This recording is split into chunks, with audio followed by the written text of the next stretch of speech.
त्र्यंबकेश्वर शहरातील नागरिकांना भेडसावत असलेल्या पाणी टंचाईच्या प्रश्नावर भारतीय जनता पार्टी त्र्यंबकेश्वर मंडलच्या वतीनं मुख्याधिकारी आणि त्र्यंबक नगरी परिषद यांना निवेदन देण्यात आलं आहे. शहरामध्ये तातडीनं दररोज आणि नियमित पाणी पुरवठा सुरू करावा, अन्यथा नागरिकांच्या हक्कासाठी लोकशाही मार्गाने तीव्र आंदोलन छेडण्यात येईल असा इशारा यावेळी देण्यात आला आहे.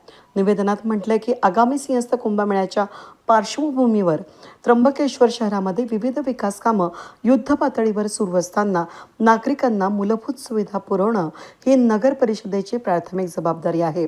मात्र गेल्या काही महिन्यांपासून शहरातील नागरिकांना तीव्र पाणी टंचाईचा सामना करावा लागत आहे. उन्हाळ्यात दिवसाआड पाणी पुरवठा करण्यात आलाय.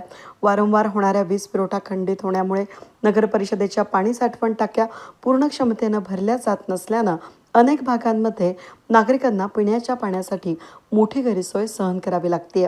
सध्या पावसाळा सुरू असून आंबोली आणि गोदावरी धरणातून मुबलक पाणी उपलब्ध आहे. त्यामुळे आता दिवसाआड पाणी पुरवठा करण्याचं कोणतंही कारण नसल्याचं निवेदनात सांगण्यात आलंय.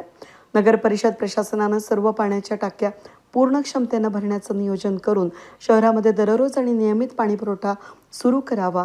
वीज वितरण कंपनीशी समन्वय साधून पाणी पुरवठ्यावर परिणाम होणार नाही यासाठी आवश्यक उपाययोजना कराव्यात अशी मागणीही यावेळेस करण्यात आली आहे. आगामी कुंभमेळ्याच्या पार्श्वभूमीवर त्र्यंबकेश्वर शहराची प्रतिमा जपणं अत्यंत आवश्यक असून एका बाजूला कोट्यवधी रुपयांची विकास कामं सुरू असताना दुसऱ्या बाजूला नागरिकांना पिण्याच्या पाण्यासाठी संघर्ष करावा लागणं ही अत्यंत चिंताजनक आणि खेदजनक बाब असल्याचं भाजप पदाधिकाऱ्यांनी यावेळेस सांगितलं. नागरिकांच्या संयमाचा अंत पाहू नये अशी भूमिका त्यांनी मांडली आहे. या निवेदनामध्ये भाजप त्र्यंबकेश्वर मंडल अध्यक्ष सुयोग वाडेकर, शहराध्यक्ष तेजस ढेरगे, गटनेते कैलास चोथे, तालुका सरचिटणीस भावेश शिखरे, नगरसेवक विष्णू दोबाडे, सूरज पाटील, नगरसेविका संध्या देवरे, नगरसेवक अक्षय भांगरे, नगरसेविका ललिता झोले, शहर सरचिटणीस चंद्रशेखर दीक्षित, जिल्हा सदस्य संकेत टोके आणि सागर उजय यांच्या स्वाक्षऱ्या आहेत. वेद न्यूजसाठी प्रतिनिधी मी मनाली गर्गे, नाशिक, त्र्यंबकेश्वर.